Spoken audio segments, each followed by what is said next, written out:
So now I would like to introduce our second speaker, Cemal Özkahraman. Cemal Özkahraman has a doctorate in hydropolitics in the Middle East from the University of Exeter in UK, a BA in International Relations and MA Political Economy, University of Sussex in UK. Özkahraman has regularly been writing short pieces, published in a variety of political magazines and newspapers, such as Social Europe, Open Democracy, Ahval, and the Jerusalem Post. He also has various academic articles published in journals such as Conflict, Security and Development, and a contemporary review of the Middle East. Özkahraman has also worked on a project and written articles in relation to cross-border trade and politics in Syrian and Turkish borderlands during his period as a visiting scholar at the University of Cambridge. Now, Dr. Özkahraman, the floor is yours. Thank you. Thank you very much for the introduction. And hello, everyone. And thank you, Kurd-Akad team, for organizing such a significant conference. Well, my presentations demonstrate why, despite a fierce domestic and worldwide struggle to save Hasankeyf, Turkey persists in burying these important sites under the Ilis-Sudan water. In the last few decades, the Ilis-Sudan has attracted national and international protests over its impact, involving concerns that the dam is threatening ecological and environmental security, sealing thousands of archaeological, cultural, and historical sites, and the deterioration of water quality for millions in downstream Syria and Iraq, increasing the risk of diseases, plus the loss of thousands of homes, displacement, and the potential to cause a regional conflict over water supply in the Middle East. Ultimately, the most destructive and alarming of all is perhaps the flooding of major site of human heritage, the 12,000-year-old city of Hasankeyf. Despite fierce and international struggle to save Hasankeyf, and also despite one of Turkey's own laws, which awarded Hasankeyf protection by the Department of Culture on April 14, 1978. However, the Turkish state ignored both the article and international objection, and no matter at what cost, the Turkish state is determined to complete its mission. Yeah, the question arises as to why, despite a fierce domestic and worldwide struggle to save Hasankeyf, the Turkish state has remained determined to complete the project. Does not Turkey care about the heritage embedded in Hasankeyf? What is the real aim of the Turkish state when Ilis-Sudan will only produce about 4% of country's total energy? There are mixed views on this. According to Turkish state, the Ilis-Sudan, like the other dams built as a part of the GAP project, is of great significance at the national level in relation to power production. However, the flooding of Hasankeyf as a part of Turkey's second largest dam project is considered by many, in particular by Kurds, to be part of a wider political strategy aimed at destroying Kurdish history and cultural importance. For instance, a Kurdish MP Züheyr Gülüm has recently stated that by flooding Hasankeyf, the legacy of the Kurdish people's history is also being destroyed, and that is an attempt to de-identify Kurdish people. I would argue that the Turkish state's flooding of Hasankeyf goes beyond cementing up history and culture and destroying Kurdish memories. It involves multiple political and geostrategic dimensions in the context of Turkish state security. In a nutshell, while Turkey tends to instrumentalize the Ilisu Dam to produce about 4% of the country's total energy, and thus intend to use it as a domestic security tool against the Kurdish guerrilla, the PKK, it is also important for geopolitical reasons in relation to water flow to downstream riparian states such as Iraq and Syria. And one of the reasons that Turkey could and would like to use the Tigris water flows and the Euphrates as well as a security instrument against Syria and Iraq is certainly to do with the Kurdish freedom or their autonomous, if not Kurdish self-determination or a possible independent Kurdistan in the Middle East.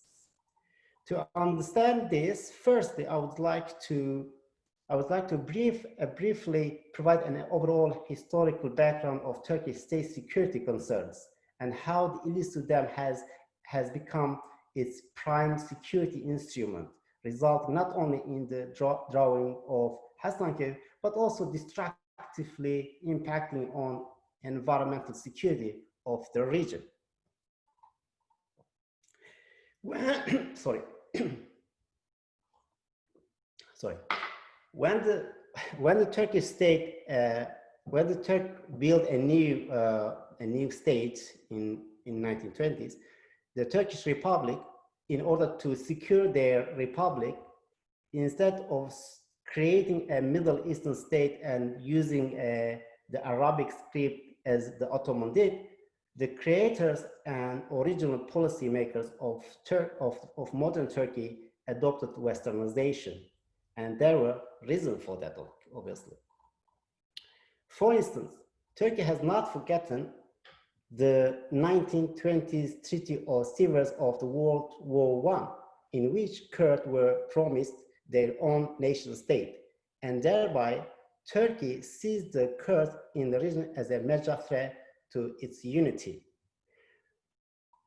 But since Turkey had successfully obtained political achievement as a political winner in the Treaty of Lausanne and managed to seal the notion of the Severs Treaty and also managed to diminish, if not seal, the Kurdish freedom struggle in Turkey by the 1940s, Turkey distanced itself from the Middle Eastern neighbors, seeing the Middle Eastern as too backwards and insecure for newly established republic.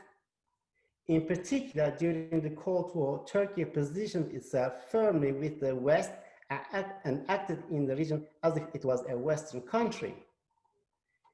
It should be noted that during the Cold War, when the world was divided into two predominant orders, capitalism and communism, matters of security were relatively straightforward.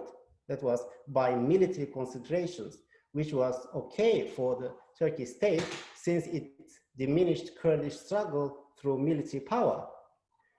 However, with the end of the Cold War, the world order became more complicated, and the new international order generated a complex network of security issues. Post-Cold War security concerns have been dominated more by economic, food, water, health, community, environmental, societal, political security than by military consideration in international political arena. In this context, in the aftermath of the Cold War, Turkey revised its standpoint and began to improve its relation with the Middle Eastern country and beyond. However, the Middle Eastern, mainly Arab countries, particularly Syria, had not forgotten previous Turkish behavior, such as supporting the Israeli state, for instance, and Hatay provinces. However, Turkey did have one thing that would change the mind of Middle Eastern countries, primarily Syria and Iraq, and that was the water of Tigris and the Euphrates, as these countries rely on this water for their needs. The water of these two rivers would not only force these neighboring states to cooperate with Turkey, they also constitute extra security tools for Turkey, i.e. Kurdish movement or their freedom. Let me now focus on the Turkish state. Turkish state uses the water as a security tool in Southeast Turkey, and then I will expand a bit more about Turkey's security water geostrategic in relation to Kurd and Kurdistan if we have a bit extra time. You have 15 minutes. You had 15 minutes altogether. So you have about five minutes. Can you do that? I will jump then. Yeah, please. Domestically, in Southeast Turkey, where the Kurdish movement led by the PKK has been active in the mountains, the dam project has served the Turkish state by creating a barrier to interaction and connection between the PKK and local Kurdish inhabitants. More importantly, the Ilissu Dam and Cizre Dam next to the Syrian border and Mount Studi are very close together, reflecting the state's desire to create what would amount to a water border. Thus, while they generate energy, these dams, the principal aim is to utilize the dam for the purpose of security in the region. For example, 11 dams have been built on the Tigris in Hakkari and Shirnak provinces, close to Iraqi-Turkish border, with security in mind, both to block the PKK from having relation with the locals. Moreover, the Mosul Dam in Iraq is entirely dependent on water flow down to Tigris from Turkey, a significant example of how the building of the 11 dams puts downstream states such as Syria and Iraq in a tactically and substantially disadvantaged position, thereby threatening their national security and particularly their future water security. In terms of environmental, I think I will jump this, or I haven't got much time. So Turkey, through dams such as the Ilissu, wants to enhance its power and enjoy regional hydro hegemony by the virtue of its upstream location, through which it hopes not only to ensure security in the Kurdish region, but also to gain a strategic advantage over Syria and Iraq, which would enhance its internal as well as external security and would contribute to the long-term military political goal of micro-regional hegemony, as Warner puts. What can be included is that when the Turkish Republic addresses the issue of state security and perceived threat to the unification, the destruction of historical sites such as Hasankeyf is not seen as an important consideration, particularly when the relevant historical sites are not seen as being of Turkish origin by Turkish state. The consequence of flooding them or cementing them over are the least concern of Turkey, in particular when they are of such a great value to Kurdish identity. In addition to what I have indicated, that Turkey has not forgotten the 1920 Treaty of Sevres of the World War I. Turkey sees Kurds in the region as a major threat to its unity. Therefore, its policy in relation to water of the Tigris and the Euphrates should be examined in this framework. In this respect, the core factor behind building the Ilissu Dam, like other gaps dams, is to do with the Turkish anxious of national security vis-a-vis Kurdish reality and Kurdistan in the Middle East. Thus, the argument about the Hasankeyf is clear. Turkey tends to instrumentalize the Ilis Sudan as a domestic security tool vis-a-vis eliminating Kurdish political movement and Kurdish interaction, and uses the dam as a political and geostrategic to expand its national security beyond its borders in relation to a possible Kurdish independence in the Middle East. As a result, it causes other damages, such as environmental security and flooding Hasankeyf, which is significant for Kurds in terms of memories, history, cultural heritage, and identity. Many thanks for listening.